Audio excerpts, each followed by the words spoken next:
18 தர்பார். வணக்கம் மக்களே, இது நியூஸ் 18 தர்பார். நம்ம தர்பார்ல வழக்கம் போல இன்னைக்கும் உங்களுக்கான பல்வேறு விஷயங்கள் ரொம்ப அழகா எடுத்து நாங்க வச்சிருக்கிறோம். உலகத்துல இல்லாத ஆயுதம் எல்லாம் எங்க கிட்ட தான் இருக்கு. நாங்க அதை காட்டுறதுல எந்த விதத்திலையும் பெருமைப்படலை. ஆனா அதே நேரத்தில் நாங்க தான் வச்சிருக்கோம்னு தம்பட்டமும் அடையலை. எங்கிட்ட இருக்கிறத பார்த்து நீங்க ஒரு முடிவுக்கு வாங்க. இப்படி சொன்னது யார் தெரியுமா? சீனாக்காரங்க.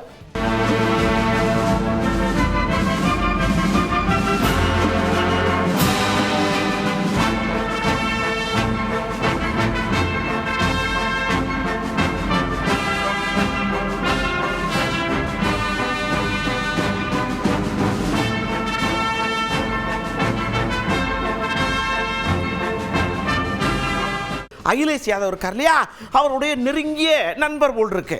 அவர் ஏதோ ஒரு எக்கு தப்பா ஒரு விஷயத்தில் மாட்டிக்கிட்டார். வலை வீசி தேடி இருக்காங்க, அங்கங்க வலையை வீசி இருக்காங்க, சிக்கவே இல்லை.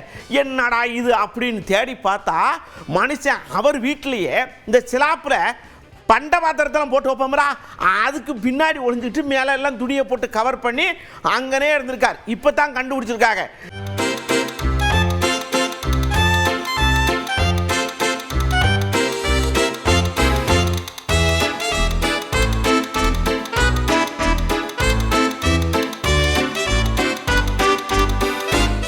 நம்ம சந்திரசேகர் ராவ் இருக்காங்கல்ல தெலுங்கானால, அவிய கட்சியிலிருந்து அவங்க மக கவிதாவை சடக்குன்னு நீக்கி விட்டாரு. கொஞ்ச நாள் இருமா, நான் அப்புறம் கூப்பிட்டுக்கிறேன்னு சொல்லியிருப்பார் போல் இருக்கு. அந்த பாப்பாவுக்கு நுனிமுகக்கு மேலே கோவம் வரும் போல் இருக்கு. என்னை நீங்கள் கொஞ்ச நாள் நீக்கினாலும் சரி, கொஞ்ச நேரம் நீக்கினாலும் சரி, நீக்கிறதா அவமானம் தான். இனிமேல் உங்கள்கிட்ட ஒட்டு வேணாம், உறவு வேணாம், ஒன்று வேணாம்னு சடவுடன் எல்லாத்தையும் ராஜினாமா பண்ணிட்டு வீட்டுக்கு பார்த்து போயிடுச்சு.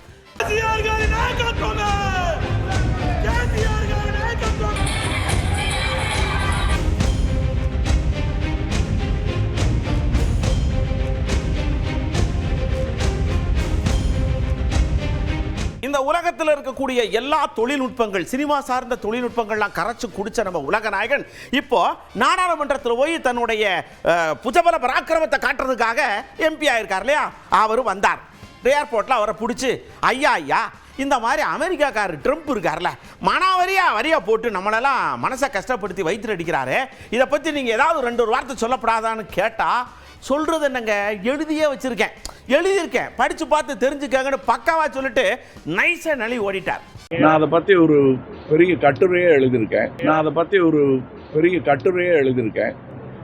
அதுக்கு மேலே இப்போ சொல்லி அது நல்லா எழுதின கட்டுரையை நானே குழப்பிடக்கூடாது. தெருநாய் தொந்தரவு ஏகத்துக்கு இருக்கு, உலகம் முழுக்க இருக்கு. ஆனால் இந்தியாவில் இருக்கு, தமிழ்நாட்டில் ஏகமாக இருக்கு. புள்ளைக்காடை பூரா கடிச்சு வச்சு போடுது. சில நாய் பிள்ளையோட தூக்கிட்டு வேற ஓடி போயிருது. இதுக்கு என்னையா ஒரு முடிவு? நீங்கள் ஒரு நல்ல முடிவாக சொல்லுங்க சாமி அப்படின்னு சொன்னால் மனுஷன் சொன்னார், கழுதையை பற்றி யாருங்க கவலைப்பட்டாங்கன்னார்.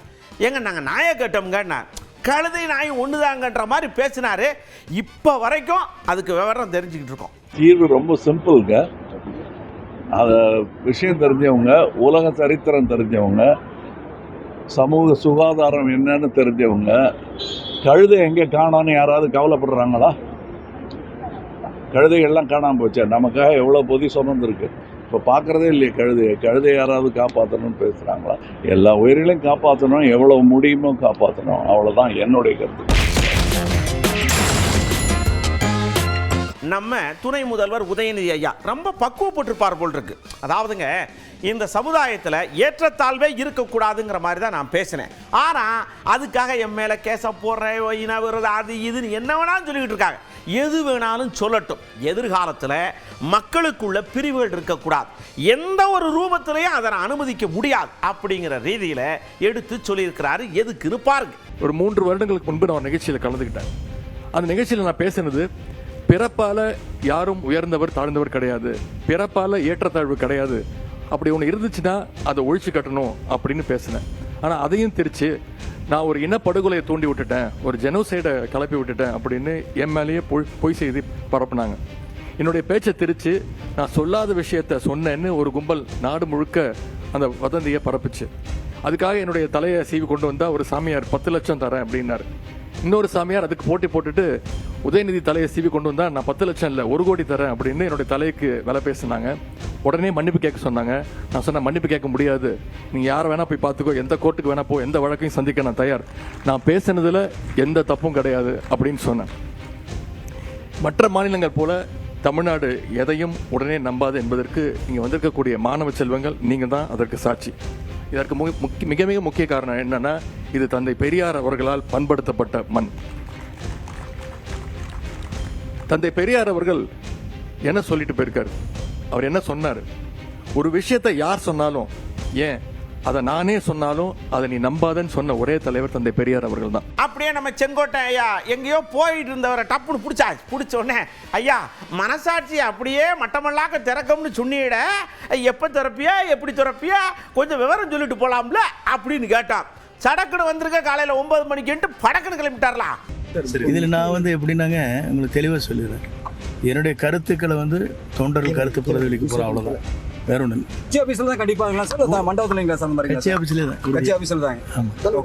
மூத்த நிர்வாகி சார் ஒரு 10,000 பேர் திரட்டுறதா சொல்லியிருக்காங்களா சார்? அந்த மாதிரி எப்படி இல்லை, நான் பேசுகிறேன்னு மட்டும் தான் சொல்லியிருக்கேன் தவிர எவ்வளோ பேர் வருவாங்கங்கிறது எனக்கு தெரியாது. பிரிப்பட்டையும் வருவாங்க, அது யாரும் இந்த செய்தி தெரிஞ்சுட்டு நேற்று நான் யாரையும் கூப்பிட நீங்கள் தெரிஞ்சுக்கணும்னு நினைக்கிறேன். இங்கே தான் இருந்தேன், யாரையும் வான்னு கூட சொல்ல, இல்லை வந்தாங்க, ஒரு 10-500 பேர் வந்தாங்க. அது அவங்களா பாண்டினிஸாக வருது. இந்த விஷயத்தை யார்கிட்ட கேட்டால் கொஞ்சம் கிடுகிடுப்பாக ஒரு மாதிரி இருக்கும் அப்படின்னு தேடி பார்த்தா நம்ம முத்துச்சாமி ஐயா வந்தாங்க. கடன் ஓடி போய் ஐயா செங்கோட்டை ஐயா மனசை திறக்க போகிறேன் அப்படி இப்படின்னு பேசிக்கிட்டு இருக்காரு, நீங்கள் 2 பேரும் கொஞ்சம் தோஸ்து பக்கத்து ஊருக்காருங்க, அதை பற்றி நீங்கள் ஏதாவது அப்படின்னு சொல்லி முடிக்கக்குள்ள இங்கே வருங்க, என்ன தான் தோஸ்தாக இருந்தாலும் அவர் வேற ஒரு வீட்டில் இருக்கார், அவர் வீட்டில் போய் நான் எட்டி பார்க்கக்கூடாது, அங்கே நடக்கிறத நான் கருத்து சொல்லக்கூடாது, ஆளுங்கட்சியாக இருக்குன்றதுக்காக எல்லார் வீட்டில் எட்டி பார்க்கக்கூடாது, நாகரிகங்க, அரசியல் தெரியலையா உங்களுக்கு அப்படின்னு நமக்கு ஒரு பாடம் எடுத்தாரு, ஓடி வந்துட்டோம்.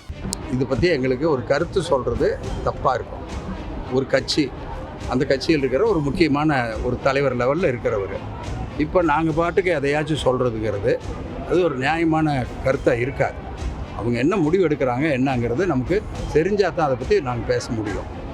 அதனால் இப்படிப்பட்ட ஒரு சூழ்நிலையில் அதை பற்றி கருத்து சொல்கிறது கொஞ்சம் கூடுதலாக இருக்கும், அல்லது ஒரு கெடுதலை ஏற்படுத்துறதாக ஒரு எண்ணம் வரும். அதனால் நாங்கள் இப்போ அதை பற்றி எதுவும் சொல்கிறது சரியாக இருக்காது. போகும்போது நமக்கு ஒரு டவுட் வந்துச்சு, கிடுகுடுன்னு ஓடி போய் ஐயா ஒரு சின்ன டவுட்டு என்ன அப்படின்னு கேட்டார். இப்போ செங்கோட்டையா மனசை திறந்த மாதிரி அப்படியே சர்றடி திமுக பக்கம் வந்தா நீங்கள் அவரை வாங்கன்னு வரவேற்பேடா, இல்லை இதெல்லாம் வேலைக்கு ஆகாது அப்படின்ற மாதிரி அப்படிலாம் கிடையாது. யார் வந்தாலும் நாங்கள் அன்போட வரவேற்போம், அதாவது தோழமையோட வரவேற்போம். வந்தால் கப்பனை பிடிச்சி போட்டுக்கிற வேண்டியதானே, அதுக்காக நம்ம மாட்டுக்கு அவங்க வீட்டில் போய் கையை பிடிச்சி இழுத்துட்டு வரக்கூடாது, அது தப்பு அப்படின்னு யதார்த்தமாக சொல்லியிருக்காரு. எந்த கட்சியிலிருந்து வந்தாலும் திமுகவில் வேண்டான்னு சொல்கிற கட்சி அல்ல, வரவேற்பு கொடுக்குற கட்சி தான். ஆனால் அதுக்காக இன்னொரு கட்சியில் ஒரு தொல்லை பண்ணி அவங்கள மனசங்கடப்படுத்தி அவங்களுக்குள்ள பிரச்சனையை ஏற்படுத்தி செய்கிற கட்சி திமுக அல்ல.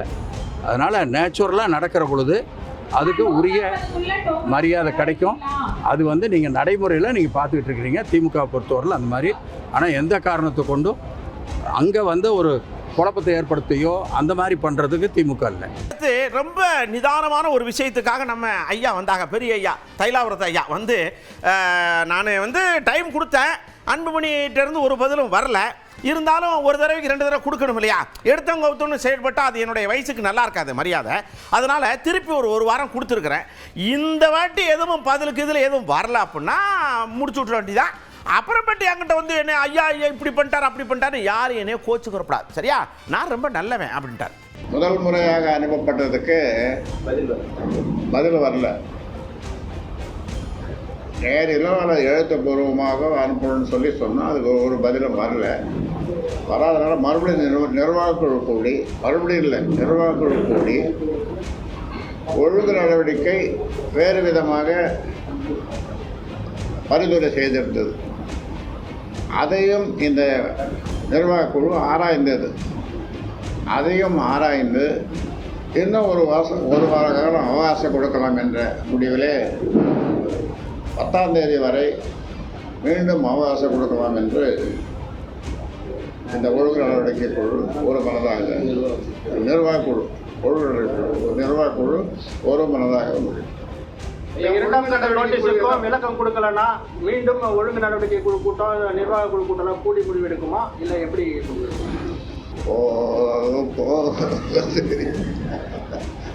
இந்த பாட்டை எத்தனை நாள் தான் நான் பாடுறது. குடுன்னு ஓடியே போய் மூச்சை இறக்க, ஐயா இந்த மாதிரி பெரிய ஐயா இப்படி சொல்கிறாங்களே, நீங்கள் என்னையா சொல்ல போறிய அப்படின்னு அன்புமணியாட்ட கேட்டா, இங்கே வரங்க அவசரமாக ஒரு இடத்துக்கு போய்கிட்டு இருக்கேன், நான் வண்டியில் ஏறிட்டேன், நான் போயிட்டு நாளைக்கு காலையில் மைக்கு முன்னாடி உட்காரும்போது உங்களுக்கு பதில் சொல்கிறேன், இப்போ நான் போகிறேன், எல்லாரும் tata bye bye see you அப்படின்னு சொல்லிட்டு வண்டியில் போயிட்டார்களா? இப்போ எதுவும் இல்லைப்பா, நாளைக்கு சார் ஐயா 10 நாள் ஏதாவது கெடுதி வாங்க சார் வந்துடுங்க சார். இப்போ எதுவும் இல்லைப்பா, நாளைக்கு சார் ஐயா 10 நாள் ஏதாவது கெடுதி வந்துடுங்க சார். நாய் பிரச்சனை பெரும் பிரச்சனையா இருக்கு. ஐயா 1 இல்லை 2 இல்லை 10 15 ஒன்னா கூடிக்கிறதுங்க, சரசரன்னு மீட்டிங் போடுதுங்க, கப்புன்னு காலை கப்பிடுது, என்ன பண்றதுன்னு தெரியல அப்படின்னு சீமான நினைச்சிட்டு அவர் தான் எல்லா உயிர்கள் மேல பற்றுடையா இருப்பாரு. அதுகளுக்கும் பாதிப்பு ஏற்படாம நமக்கும் பாதிப்பு ஏற்படாம இருக்க என்ன செய்யணும்னு கேட்டோம். அண்ணன் சொன்னார் ஒரே ஒரு வார்த்தை, என்னைய மட்டும் நீங்க ஆட்சியில் உட்கார வச்சிருங்க, இதுக்கெல்லாம் சடக்குன்னு அடுத்த செகண்ட் தீர்வை கண்டுடுறேன் அப்படின்னு சொல்லியிருக்காருலாம்.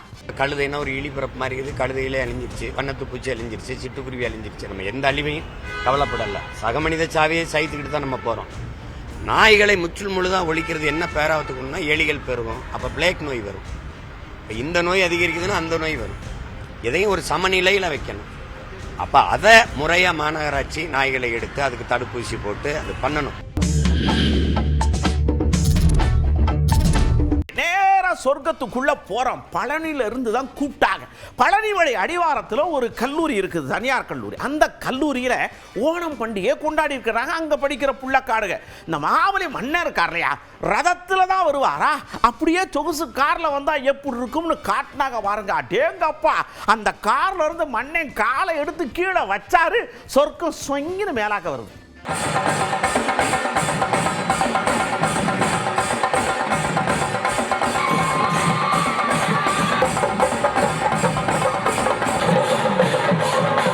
அப்படியே நேரம் ஆசாமுக்கு போறோம். அங்க ஒரு திருவிழா வேற லெவல்ல இருக்கு. காரசாரமா சும்மா ஃபயரா இருக்கும் போல் இருக்கு. கரண் திருவிழாவா அதுக்கு பேர். ஆனா பாருங்க, அந்த காரசாரத்துக்குள்ள நீங்க எப்படி இனிப்பு சாப்பிடும் போது ஒரு சொர்க்கம் வருதோ, இங்கேயும் கும்பி பாகத்துல சொர்க்கம் இருக்குன்னு காட்டியிருக்காங்க.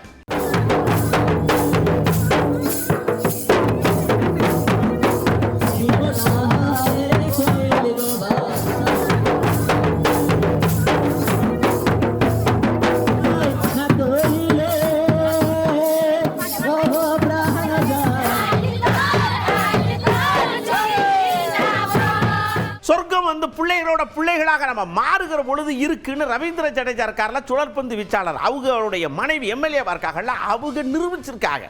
ஒரு பள்ளிக்கூடத்துக்கு போய் விளையாட்டு போட்டி ஆரம்பிச்சு வச்சிருக்காங்க. கயிறு இழுத்தல் போட்டி.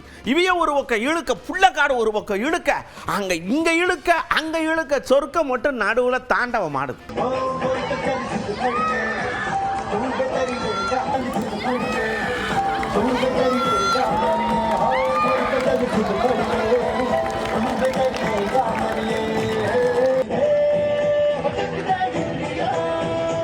என்னதான் விளையாட்டா இருந்தாலும் 4 கால் பாய்ச்சல்ல சும்மா நர்த்தனம் ஆடும்போது ஏற்படுற சுகம், அதங்க மாட்டு வண்டி பந்தயா தேவக்கோட்டையில சங்கட்டி சங்கட்டி சங்கட்டி சங்கட்டின்னு ஓடுதுல்ல.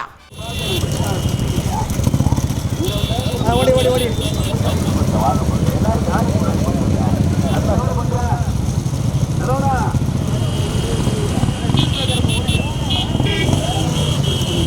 ஓடி ஓடி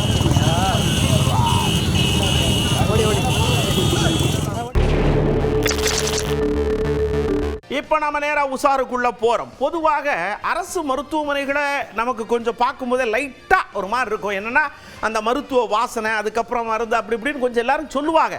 ஆனா பாருங்க, அலட்சிய போக்குங்கிறத நம்மளால ஏத்துக்கவே முடியாது இல்லையா. அசாமில் ஒரு அரசு மருத்துவமனையில் பூரா எலி தொந்தரவு ஜாஸ்தியா இருக்கு. பிறந்த பிள்ளைய வேற கடிச்சு பிடிச்சான். ஆமா, பிறந்த பிள்ளைய எலி வந்து கடிக்கிற வரைக்கும் டாக்டர், நர்ஸு, கம்பவுண்டரு, அங்க இருக்கிற வார்ட் பாய், பெத்தவுக, சொந்தக்காரர் என்ன பண்ணிய நீங்க அப்படின்னு நமக்கு கேட்க தோணுது. பாவம் அந்த பிள்ளை இப்ப இல்லை. இருந்தாலும் தயவு செஞ்சு இதெல்லாம் களையுமாறு அன்போடு கேட்டுக்கிறோம்.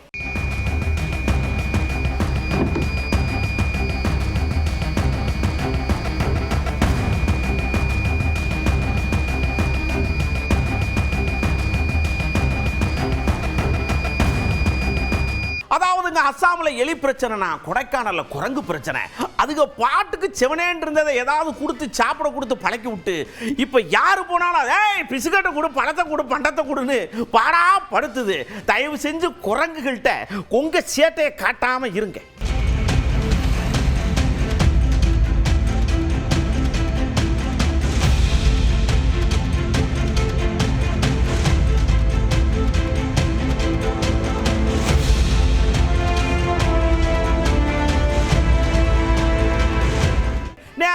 கங்கை யாத்திரை பிள்ளையார தான் கரைப்போம், அங்க போய் கரைச்சா தான் பயங்கரமா இருக்கும் சொல்லிட்டு தூக்கிட்டு போயிருக்கிறாங்க. மழை பெஞ்சு ஏற்கனவே கங்கை நதியில வெள்ளம் பெருக்கெடுத்து ஓடுது. செவனேன்னு இருக்கணும் இல்லையா, ஓரமா வச்சா தண்ணி அது வாட்டி எடுத்துட்டு போயிருந்திருக்கோம். அப்படித்தான் போவேன், பிள்ளையார் என்னை காப்பாற்றுவார்னு சொன்னாங்க. பிள்ளையார் நீ வா அங்க காப்பாத்துறேன்னு கூட்டே போயிட்டார்.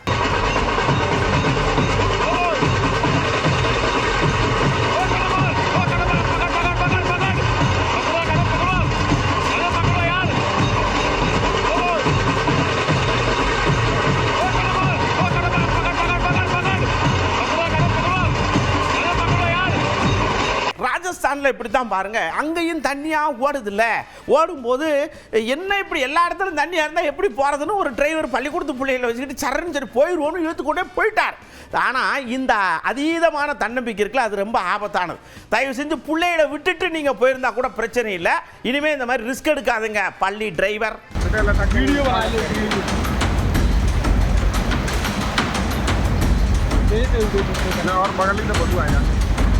नहीं इतने के बाद में मतलब कहाँ पर बच्चन लेके जब आया स्कूल बंद है को आते अंदर. இந்த அதிகாரத்துக்கும் ஆணவத்துக்கும் இடையில சிக்கிட்டு தவிக்கிறது இருக்கே. ஐயோ, விழுப்புரத்தில் ஒரு கவுன்சிலர் ஒரு அதிகாரியை காலில் விழுகிற அளவுக்கு அவரை சேட்டை பண்ணிருக்கார். இது சிசிடிவியில் பூரா பதிவாயிடுச்சு. அவர் என்ன நினச்சிருக்காரு, கவுன்சிலரு அப்படியே தௌலத்தான் நாம் பண்ணுறது வெளியில் தெரியாதுன்னு நினச்சிருக்காரு. இப்போ தெரிஞ்சு போச்சு. இப்போ அவர் மேலே பல வழக்குகள் போட்டிருக்காரா. ஆமாம், எதுக்கு உங்களுக்கு இந்த அதீதமான மனநிலை? தயவு செஞ்சு மாற்றிக்கிடுங்க ப்ளீஸ்.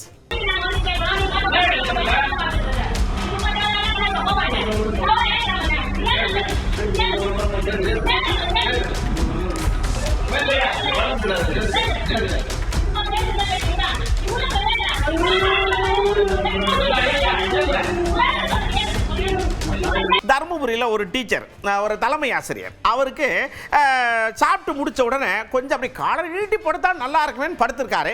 அப்படியே கொஞ்சம் மெதுவாக அமுக்கி விட்டா நல்லா இருக்குமே அப்படின்னு யோசிச்சுட்டு புள்ளக்காடை கூப்பிட்டுட்டு அமுக்கி விடுங்கடான்னு இருக்கார். இதை அமுக்கிற நேரம் பார்த்து ஒருத்தர் யாரோ வீடியோ எடுத்து போட்டு விட்டாங்க. எப்படி பிள்ளைகளை காலை அமுக்க வைக்கலாம், சோழி முடிஞ்சு போச்சு, அவ்வளோதான் மேட்டு.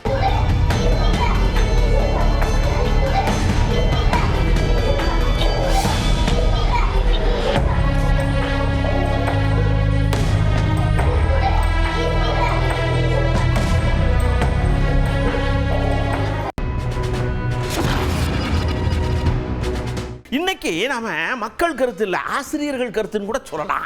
எப்படின்னா, உச்ச நீதிமன்றம் ஒரு உத்தரவை டப்புனு போட்டு விட்டுருச்சு. டெட்டு தேர்வு நீங்கள் பாஸ் பண்ணி தான் ஆகணும். 55 வயசுக்கு மேலே இருந்தால் பிரச்சனை இல்லை, விட்டுருங்க. அதுக்கு உள்ளே இருந்தீங்கன்னா வேலை வேணும்னா நீங்கள் டெட்டு எழுதி தான் ஆகணும், இல்லைன்னா விஆர்எஸ் கொடுத்துருங்க. இதை கேட்டால் குபுருறாங்க ஐயா. ஏற்கனவே ஆசிரியர் பணியில் இருக்கிறவங்க, ப்ராக்டிஸில் இருக்கிறவங்களுக்கும் தேர்வு கட்டாயம்னு சொல்கிறது வந்து ஏற்றுக்கொள்ள முடியாத ஒன்று. ஏன்னா அவங்களுக்கு இப்போ புதுசாக வந்து அவங்களுக்கு எக்ஸாம் எழுத சொன்னால் அவங்களுக்கான கட்டமைப்பு அந்த சூழ்நிலை கிடையாது. அதனால் இந்த எக்ஸாம் தேவையில்லாது. ரிட்டையர்ட் ஆகிற ஏஜ் மாதிரி ஆகி போயிடுச்சு. இப்போ போய் நான் டெட் எழுதி நான் எப்போ எழுதி எப்போ பாஸ் ஆகி எப்படி 10 வருஷம் இருக்கிறாங்க, அவங்க சீனியாரிட்டி கொடுக்க முடியும். மறுபடியும் இந்த தேர்வு வைக்கிறதுல அது சரியில்லாது. டெட் எக்ஸாம் வந்து கம்ப்யூட்டர் சயின்ஸ் படித்தவங்களுக்கு கிடையாது. இப்போ அவங்கெல்லாம் அந்த ஸ்கூலில் கண்டினியூ பண்ணணும் அப்படின்னா டிஆர்பி பாஸ் பண்ணணுமா? இப்போ ஆசிரியர் ஆகிறவங்க வந்து பிஏ பிஎஸ்சி டிகிரி எல்லாம் முடித்து அப்புறம் பிஎட் முடித்து அப்புறம் தான் வந்து ஆசிரியர் பதவிக்கு வராங்க. இப்போ எல்லாம் தகுதியாகி தான் அவங்க வராங்க. ஆசிரியர் கல்விக்கான படித்து விட்டு எத்தனையோ மாணவர்கள் இன்றைய வரைக்கும் ஆசிரியர் பணி கிடைக்காமல் தனியார் பள்ளிகள் வந்து இன்றைக்கு 3000 ரூபா 4000 ரூபா சம்பளத்துக்கு சென்று கொண்டிருக்கிறார்கள். பணியாற்றி கொண்டிருக்கக்கூடிய ஆசிரியர்களுக்கு இது அவசியமா அப்படி என்றால் அது இல்லை என்றே தோணுகிறது. இதன் மூலமாக தமிழகத்தில் ஏறக்குறைய 1.5 லட்சம் ஆசிரியர்கள் பாதிக்கப்பட்டிருக்கிறார்கள். தலைமை ஆசிரியர்களுடைய ஏற்கனவே ரகசிய கணிப்பு எடுப்பாங்க. அவருடைய ஆண்டுதோறும் பெருவாரமிச்சு எப்படி பண்ணுறாங்க அப்படிங்கிற திறமையை வச்சே எல்லாம் செய்யலாம். புதுசாக ரெக்ரூட்மெண்ட் போடுறதுக்கு இது சரின்னாலும் ஏற்கனவே இருக்கிறவங்களுக்கு இதை செய்யும்போது அவங்களோட பணியோட பாதுகாப்பை வச்சுக்கிட்டு அவங்களுக்கு அந்த எக்ஸாம் வச்சா நல்லது. டிஇடி எக்ஸாம்ங்கிறது தேவையில்லை. ஏன்னா ஆசிரியர் பயிற்சி பெற்று தான் அவங்க வந்து அந்த பதவி பொறுப்புக்கு வர்றாங்க. இப்போதைக்கு இல்லாமல் இனி வருங்கால 2025 இருந்து அந்த மாதிரி நம்ம இம்ப்ளிமெண்ட் பண்ணலாம் வழியே உடனடியாக இம்ப்ளிமெண்ட் பண்ணணும் அப்படிங்கிறது நிறைய வந்து அதில் பிரச்சனைகள் இருக்குது. இது ஆசிரியர்களுக்கு ஒரு பெரிய அதிர்ச்சியான செய்தியாக இருக்கிறது. இதை அரசாங்கமானது தலையிட்டு உடனடியாக மேல்முறையீடு செய்து அதற்கான சீராய்வு முனையை செயல்படுத்த வேண்டும் என்று கேட்டுக்கொள்கிறோம். ஆசிரியர்களின் கோரிக்கைகளை பரிசீலித்து கனிவுடன் அதற்கான தீர்வை எடுக்க வேண்டும் என்று கேட்டுக்கொள்கிறோம். நம்ம தர்பாரில் இதுவரைக்கும் பார்த்த எல்லா விஷயங்களும் உங்களுக்கு கண்டிப்பாக பிடிச்சிருக்கும். கண்டிப்பாக நான் இன்னொரு முக்கியமான விஷயத்தை உங்களுக்கு சொல்லணும் அப்படின்னு ஆசைப்பட்றேன். என்ன அப்படின்னா, ஒரு 2 நாளைக்கு முன்னாடி காலையில் போகும்பொழுது பால் ஏற்றிட்டு ஒரு அம்மா ஒரு ஸ்கூட்டரில் போகிறாங்க. ஒரு தம்பி சர்றுப்புருன்னு அந்த அதிகாலையில் போய் அந்த அம்மாவை கீழே விழ வச்சுட்டு அந்த தம்பி போயிட்டாப்புல. பால் பூரா கொட்டி இதாகி வம்பா போச்சு. அந்த அம்மாவுக்கு காலில் பயங்கரமான அடி. ஒருத்தவங்க தன்னுடைய குடும்ப நிலைமைக்காக வேலைக்கு போகிறாங்க. நீங்கள் சாகசம் பண்ணி அவங்களுடைய வேலையை கெடுத்தது மட்டும் இல்லாமல் அவங்களுடைய டோட்டலாக அன்னைக்கு இல்லை, ஒரு வாரத்துக்கு அவங்களால வண்டி ஓட்ட முடியாத சூழலுக்கு கொண்டு வந்துட்டீங்க. மாணவர்களே, தயவு செஞ்சு சொல்கிறேன், உங்களுடைய சாகசம் மற்றவருடைய வேதனையாக இருந்ததுன்னா கடுமையாக கண்டிக்கத்தக்கது. காவல்துறை நடவடிக்கை எடுக்கும், பார்த்துக்கிடுங்க. அடுத்த தர்பாரில் சந்திக்கிறேன். அதுவரை உங்களிடமிருந்து அன்போடு விடைபெற்றுக் கொள்வது உங்கள் அன்பு நண்பன் எழில். வணக்க மக்களே. 18 தர்பார் வந்துட்டாயா.